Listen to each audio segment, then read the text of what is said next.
Hey, check it out! Food Republic in Guangzhou. Pretty cool.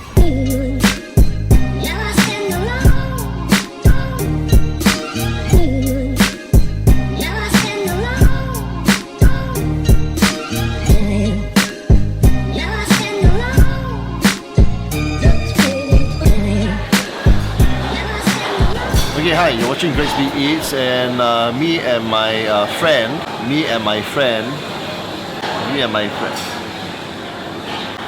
friend, we're here at Dingxin Meishi coffee shop at the second floor of Tanjong Pagar Plaza to try Ali Nachia Briyani Dam, where the biryanis here are impressively good. The stall is right there. Over there, you can see. They are prepared in the dum style where the rice is cooked with the meat. That being said, how much it actually contributes to the overall flavor is, I would say it's actually debatable. I'll get to that later in the video. When this biryani stall first opened at the old Tanjong Pagar railway station in 2002, it quickly gained a loyal following for its excellent and value for money biryanis. But all that was put to a stop when the railway station had to shut down in 2011. Ownership of the 26 km track from Woodlands to Tanjong Pagar reverted from Malaysia to Singapore. So the stall relocated to this coffee shop on the second floor of Tanjong Pagar Plaza, and along with it, it brought along their loyal fan base. Helmed by Muhammad Ali Latif, who is 69 years old, maybe approaching 70. He's a father of 3 who previously worked as a butcher and a football coach. He learned how to cook dum biryani when he worked as a wedding caterer in the 1970s. He is also father to ex-national football player Rafi Ali. He helps out in the stall every once in a while. The store offers 3 kinds of biryani: chicken, mutton and fish. The fish is only available on Fridays, so we're here on the Friday itself. And as I said before, they're prepared dum style, where the cooked rice and meat, they are combined into one pot for the final steaming process. So come to some taste.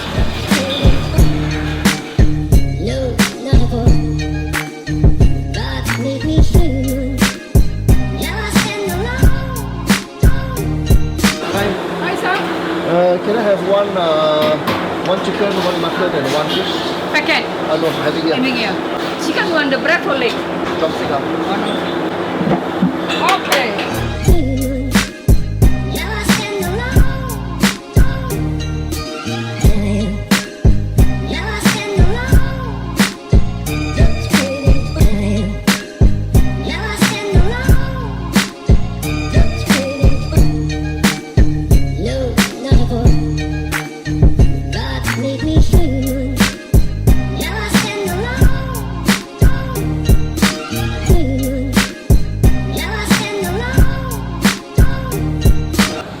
Okay.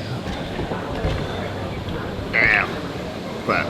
Okay, so we've got all 3 biryanis here. We've got the chicken, we've got the mutton, and we've got the fish. Before we go on, let's talk about the dum method first, okay?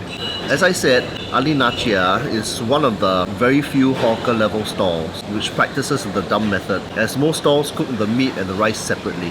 But as I said, I'm unsure as to how much the dum method actually contributes to the flavor. So the idea is that because they're cooked together, the rice and the meat, it's meant to give the rice a little bit more flavor. To me personally, the rice tastes good, but it tastes as good as any of the top hawker biryani offerings in Singapore. And those are done in a non-dum style, where the rice and the meat are cooked separately. With that in mind, let's tuck into the rice first.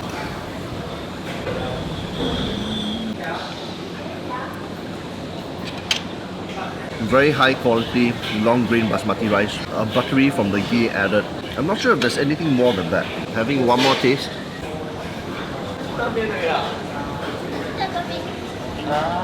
Firm, not soft, which is good. Slightly salted. I think that if anything, right, what it lacks is maybe a little bit of aromatic spices. It would have sealed the deal for me. As for the benefits of dum, the benefit, if any, is so minimal that you probably will only notice it if you do a direct A-B comparisons between dum and non-dum biryanis. Even if there is, it's lost once you eat it with the dalcha or the masala and the meats. That said, I have been to dum biryani places where they refuse to serve gravy of any sort, precisely because it interferes with the complex but delicate flavor of the rice. And the only side they offer is savoury yogurt. The restaurants, they tend to be found along Race Course Road, and they tend to cost more, around $15, maybe $20, $25, around that range also. So there is a little bit more of a stock savory quality in the rice, and they do put a lot more aromatic spices inside. So as you can tell, this is a strict dum biryani. There's only rice and there's the meat inside. There's no gravy, there's no dalcha. They only serve yogurt at the side. This is the yogurt. So it's a diluted sort of yogurt. I think it used to be a little bit thicker before, I'm not too sure. See? And the meat is inside. There we go. Pieces of meat all inside. So this is the true dum biryani style, so to speak. But it's more expensive lah. So, yum yum. Now for the meats. Let's taste the mutton first. Super soft, tender. You can really taste the spices here. Savory enough, not overly flavored. I was hoping to say that it's actually meat close to the bone, but it's actually not. For the mutton, the marination hasn't penetrated all the way right through, but it's still very nice. Tasting the chicken.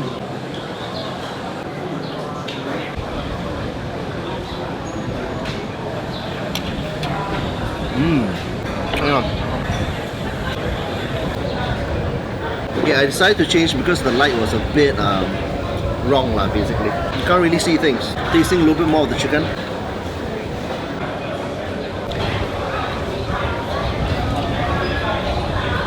Chicken is nice and soft, perhaps just a little bit dry perhaps, but that's rather common when it comes to chicken biryani pieces.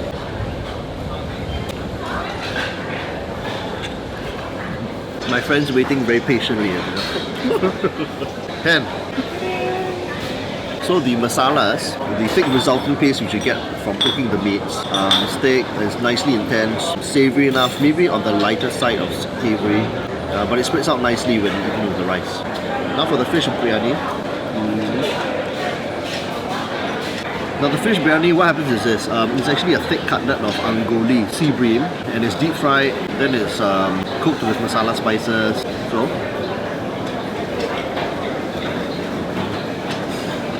like wow, the savory fish flavor is very distinctive. It's got a big richness in its taste, and I would say that among the three, right, the chicken, the mutton and the fish, I think that the fish is actually the best as well. So the chicken is a standard thigh portion. Even for the mutton, right, the amounts of meats are okay. It is just right, but it can be a bit lacking, especially if you're a big eater. Thankfully, they're very generous when it comes to the dalcha ingredients. I'll show you. Pretty thick gravy. So you get a potato, that's the potato, the chunky brinjal pieces, that's the brinjal. Yeah, so they don't play around. Tasting one of the brinjals first. Nice and stewed, not overly cooked to the point where it falls apart, but it's nice. Sometimes you do get carrots, but I don't think I see any carrots today. Oh yeah, if you're lucky, they also throw in some mutton fat, which makes it also yummy. The gravy itself.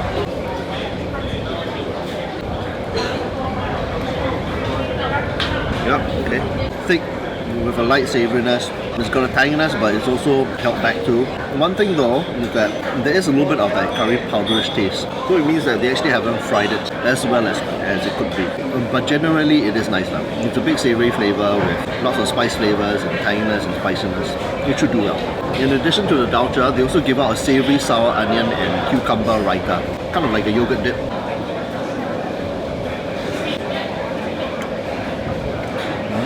Very refreshing. It's got raw onions, it's got a bit of cucumber pieces, it's got shredded carrot, just a bit here and there. It's crunchy from the vegetables, it's lightly savoury. Then they also give acha as well. Lightly savoury, lightly sweet, crunchy vegetables, can't go wrong. The raita is a nod towards the dum biryani style, where thick raita, thick yogurt is customarily served, while the acha and the dalcha is what is commonly served in local biryani offerings.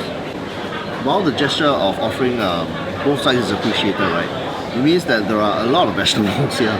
And if you're not a vegetable person, right, it can get a bit much, So it can be almost too many vegetables for the amount of rice and meat given. So if you're at the coffee shop and you observe the tables where they're eating the biryanis, right, you very often notice that the achas and the raitas are very often left aside. So this, plus the more generous ingredients in their dalcha, partially justifies the higher prices at this biryani stall. It goes in at about $7 and $8. Most biryanis at the hawker level, they cost between $5 to $6, maybe stretching $7 around there. So yes, that was a short look at Ali Nachia Briyani Dam. They offer 3 types of biryanis here. There's a mutton, there's chicken, and the fish. I personally think the fish is the best. One thing to note is that if you find that the rice is not enough, or if you find the curry is not enough, right, you can always request for more. You can go back, ask for more rice, more curry, and they'll serve it to you. It's generally a fantastic place for biryani here. The price is higher, but they do give you more condiments on the side. So it kind of like justifies the price. But bear that in mind when you come to this place. You are paying more for sure.